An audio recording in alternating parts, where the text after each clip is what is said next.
नमस्कार दोस्तों, मैं सुभाष दुबे एक बार पुनः आप लोगों को आगामी प्रतियोगी परीक्षाओं के बारे में कुछ महत्वपूर्ण जानकारी देने के उद्देश्य से आपके समक्ष प्रस्तुत हूँ। काफ़ी दिनों से बहुत सारे हमारे युवा प्रतियोगी छात्र ये अनुरोध कर रहे थे इनबॉक्स में कि परीक्षा की सटीक रणनीति क्या हो, इसके बारे में कुछ विस्तार से बताएं। कुछ ऐसे युवा दोस्त हैं जो उत्तर प्रदेश पीसीएस मुख्य परीक्षा दे रहे हैं, इसके अलावा अन्य परीक्षाओं को देने वाले भी बहुत सारे वनडे एग्ज़ाम से लेकर सिविल एग्ज़ाम के भी अभ्यर्थी रहे हैं, जो परीक्षा के भिन्न भिन्न चरणों में प्रारंभिक परीक्षा, मुख्य परीक्षा, साक्षात्कार अर्थात व्यक्तित्व परीक्षण, हर स्तर पर क्या स्ट्रेटजी होनी चाहिए इसके बारे में बीच बीच में पूछते रहते हैं। साथियों, हर कोई व्यक्ति अपने अनुभव से ही बता सकता है। मेरा मानना है हम भी अपने अनुभव से जो महसूस करते हैं वो बातें आपके बीच में शेयर करें, विस्तार से बताएं, ताकि आपकी जिज्ञासा इस स्तर पर ज़रूर शांत हो सके जितना मेरा अपना अनुभव इस परीक्षा के बारे में है। बहुत जल्दी ही विस्तार से कोई एक समय बताकर मैं आप लोगों के बीच में लाइव स्ट्रीम में यूट्यूब पर ही आऊँगा। उस समय बहुत विस्तार से सिविल सर्विस से लेकर उत्तर प्रदेश पीसीएस से लेकर जो अन्य राज्य लोक सेवा आयोग की परीक्षाएं हैं, उनके भिन्न भिन्न स्तर पर क्या रणनीति होनी चाहिए उनके बारे में विस्तार से बताने के साथ साथ कौन सी ऐसी किताबें हैं जिनको मुख्य रूप से पढ़ने में सहायता मिल सकती है, हम उनको भी ज़रूर मेंशन करेंगे, उनको भी नाम सहित ज़रूर बताएंगे। साथ ही साथ हमारा प्रयास उस समय यह भी होगा कि आप उस लाइव सेशन में जो क्वेश्चन कर सकें, हम उनका भी आंसर उस समय आपको दे सकें। ये प्रयास सिर्फ इसलिए होगा कि ताकि आपकी जो जिज्ञासाएं हैं, जो इनबॉक्स में मैसेज के रूप में या कमेंट में प्राप्त होती हैं, चाह करके भी सबका उत्तर दे पाना संभव नहीं होता, उस जिज्ञासा को हम अपने तरीके से अपनी तरफ से शांत कर सकें। हमारा सुझाव ही अचूक होगा ऐसी कोई गारंटी नहीं है। मैं बहुत इस मामले में विनम्रता से बात बताना चाहूँगा कि हर सफल अभ्यर्थी का अपना अपना तरीका होता है, अपना अनुभव होता है, तो हम भी अपना ही अनुभव बताएंगे। उसमें से जो आपको काम की चीज़ लगे उसे ग्रहण करिएगा, जो काम की चीज़ न लगे उसमें आप अन्य लोगों के भी अनुभवों से और अपने व्यक्तिगत अनुभव से भी लाभ उठा सकते हैं। बहुत संक्षेप में अगर मैं आज इस वीडियो के माध्यम से आपसे तब तक के लिए, जब तक लाइव सेशन में आकर विस्तार से बातें नहीं करते, अगर मैं कुछ अपनी तरफ से टिप्स देना चाहूँ तो मैं इतना ही कहूँगा कि आप सबसे सटीक रणनीति यही होगी कि आप समय प्रबंधन कर लें। समय प्रबंधन, जिसको टाइम मैनेजमेंट कहते हैं, ये बहुत महत्वपूर्ण है। हर सफल व्यक्ति के जीवन में दिन में वही 24 घंटे, घंटे में वही 60 मिनट और मिनट में वही 60 सेकंड होते हैं। समय सबको एक सा मिलता है, उस समय का सदुपयोग हर कोई व्यक्ति अपने अपने हिसाब से करता है। अगर सही समय प्रबंधन आप रखते हैं तो आप जो भी कार्य करेंगे, ज़रूरी नहीं कि आप पढ़ाई ही हो, कोई भी कार्य कर रहे हैं, उसमें आपको निश्चित रूप से ज़्यादा परिणाम मिलेगा। समय प्रबंधन के साथ साथ एक बार लक्ष्य निर्धारित करने के बाद आपका जो दृढ़ संकल्प है, डेडिकेशन है, लक्ष्य को प्राप्त करने का जो अटूट विश्वास है, या लक्ष्य के प्रति मैं कहूँ जो आपकी एकाग्रता है, वह अवश्य पूरी तरह से एकाकी होनी चाहिए।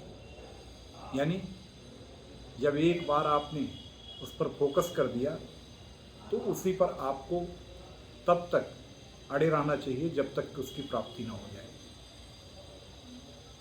इस कड़ी में कई बार उतार चढ़ाव भी आते हैं। मानव मात्र होने के कारण भावनात्मक संवेग जो हमारे ऊपर हैं वो कभी कभार हावी भी होते हैं। कई बार ऐसी चीज़ें होती हैं कि थोड़े समय के लिए मन में नकारात्मक विचार भी अपने लक्ष्य को लेकर आते हैं, लेकिन उन नकारात्मक लक्ष्यों के ऊपर आप सकारात्मक विचारों को हावी करें। हमेशा अपना जो लक्ष्य निर्धारित करें उसका एक, मैं कहूँगा, मन मस्तिष्क के पटल पर एक छाया चित्र बनाएं। निश्चित रूप से आपके मन मस्तिष्क पर जो वो रेखा चित्र, छाया चित्र, जो भी कर लें, बना होगा, जो निश्चित रूप से लक्ष्य पाने के बाद जो सकारात्मक अनुभूति होगी उससे मिलता जुलता होगा। उसको जब भी आप महसूस करेंगे, विशेष करके अपने तनाव के, या मैं कहूँ कि जब नकारात्मक विचार क्षण मात्र के लिए हावी होंगे,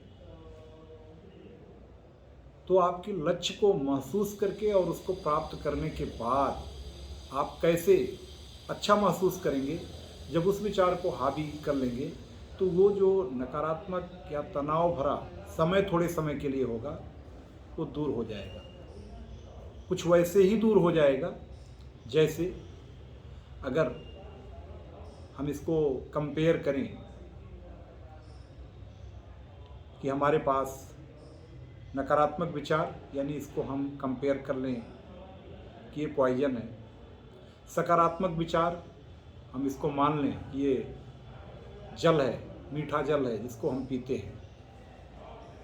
अगर मीठे जल में जिसे हम पीते हैं उतनी ही मात्रा में पॉइजन जो घोल के रूप में वो मिलाया जाए तो निश्चित रूप से ये बहुत जहरीला होगा, कसैलापन होगा, अपेय होगा। लेकिन अगर हम यह मान लें कि बहता हुआ नदी का जल है, उसमें अगर हम एक बूंद, अगर हम उस पॉइजन को भी डाल दें, गिरा, तो उस बहते हुए जल में वो मिक्स हो जाएगा। कुछ वैसे ही मिक्स हो जाएगा कि वो अपने अमरत्व से, यानी कि उस बहते जल में जो अमरता का तत्व है, जो मिठास का तत्व है, उसको बहुत ज़्यादा समय नहीं लगेगा उस कसैले पॉइजनियस जल को अपने में, उस विषैले जल को अपने में आत्मसात करने में, और उसका प्रभाव ऑलमोस्ट ख़त्म हो जाएगा। ये उदाहरण मैंने इसलिए दिया कि मानव मात्र होने के कारण कई बार भावनात्मक संवेग नकारात्मक रूप में भी हमारे ऊपर हावी हो सकते हैं। तो आप सकारात्मक विचारों की गंगा बहाइए अपने दिमाग में। सकारात्मक विचार अगर गंगोत्री के रूप में आपके मन मस्तिष्क से बह रहे हैं तो नकारात्मक विचार रूपी जो थोड़े समय का एक विषैला पदार्थ पेय के रूप में है, वो उतना ही आप पर हावी हो सकता है जितना बहते जल में नदी के कुछ बूंद मात्र अगर हम जहरीला कोई कहें कि अगर उसमें पदार्थ गिरा तो अपना अस्तित्व जल्दी ही खो देता है। यानी हमारे सकारात्मक विचारों की गंगा में नकारात्मक विचारों रूपी विषैले तत्व क्षण मात्र में काफूर हो जाएंगे, क्षरित हो जाएंगे, विनष्ट हो जाएंगे। इसलिए आप मन में अपने हमेशा सकारात्मक विचारों की गंगा बहाएं। कह सकते हैं कि एक लक्ष्य कठिन है, तो कठिन तो निश्चित रूप से है, क्योंकि इसके लिए आपको एकाग्रता की आवश्यकता है। अपने लक्ष्य के प्रति पूर्ण समर्पण भाव से एकाग्र होने की आवश्यकता है। यह जब आप एक बार कर लेंगे, तो मैंने केवल इतना कहा कि जब मन में नकारात्मक विचार आवे तो सकारात्मक विचारों की गंगा रूपी जो आपकी एक अमरधारा बह रही है उस पर अपने को फोकस कर दें, वहाँ पर विचरण करने लगें। जिस क्षण आप वहाँ उतर जाएंगे, नकारात्मक विचारों का जो कसैलापन है उसी में घुलकर आपको पुनः मीठा जल देगा। यानी सकारात्मक विचार हावी होकर पुनः आपको आपके लक्ष्य की ओर ले जाएंगे। ये बहुत संक्षेप में मैंने छोटी सी बात बताई। विस्तार से मैं बहुत जल्दी ही तारीख भी आप लोगों को बता दूंगा। जिस दिन मुझे एक सप्ताह के भीतर आप अधिकतम माने हम आएंगे लाइव सेशन में, और हमारा प्रयास होगा कि उस सेशन में हम आप लोगों को बहुत अच्छे से विस्तार से प्रतियोगी परीक्षाओं की रणनीति के बारे में और अपने अनुभव जो हमने महसूस किया उससे रूबरू कराएं। तब तक के लिए आप सभी को बहुत बहुत धन्यवाद।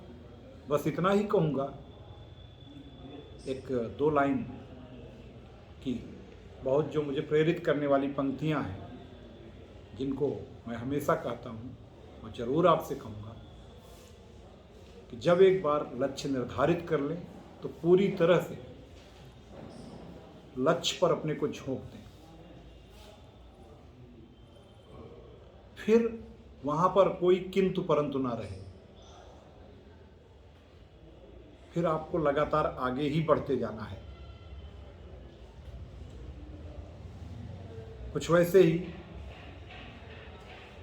वक्त का तकाजा है, वक्त का तकाजा है, तूफान से जूझो, आखिर कब तक चलोगे किनारे किनारे।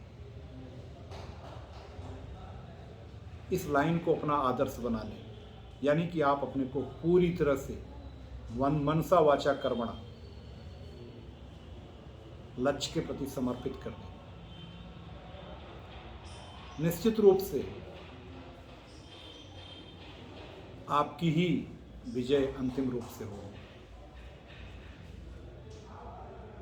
मैं फिर से एक बार पुनः लाइव सेशन में आप लोगों से जब भी आऊँगा इस वादे के साथ कि बहुत विस्तार से अपनी बात अनुभव बताऊँगा और आपके सवालों का भी जवाब पूरी ईमानदारी से देने का भरसक प्रयास करूँगा, ताकि हमारा अगर अनुभव आपके कुछ भी काम आवे, आप उससे लाभान्वित हो सकें, तो हमें इसमें प्रसन्नता होगी। बहुत जल्द ही उस तारीख को बताने के साथ हम आपके पास पुनः सामने आएंगे। तब तक के लिए बहुत बहुत धन्यवाद। आप सभी लोगों को मेरी तरफ से बहुत बहुत शुभकामनाएं।